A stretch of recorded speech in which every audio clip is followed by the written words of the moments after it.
যে the headmaster বা the teacher is talking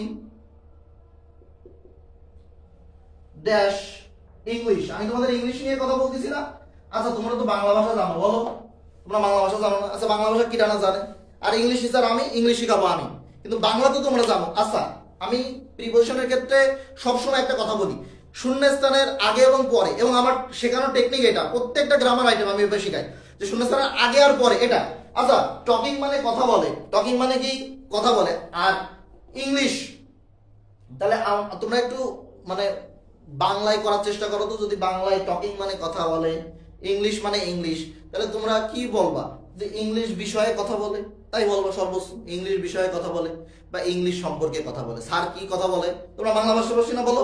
তাহলে ইংলিশ সম্পর্কে কথা বলে আর ইংলিশ বিষয়ে কথা বলে। তাহলে তোমরা আজকে কি শিখতে পারলা? যে ইংলিশ বিষয়ে কথা বলে এরকম যখন আসবে, বিষয়ে বা সম্পর্কে যখন আসবে, তখন আমরা সেটা অন দিয়েও পূরণ করতে পারি, আবার অ্যাবাউট দিয়েও পূরণ করতে পারি। এই যে একটা বেসিক প্রিপোজিশনের বেসিক। তাহলে প্রিপোজিশন অন আর অ্যাবাউটে সমস্যা হবে, আর অ্যাবাউট মানে আবার প্রায় হয়। তো এইগুলো যখন তোমরা কোর্স গ্রহণ করবা তখন আমি সব এগুলো বলে দেবো আস্তে আস্তে।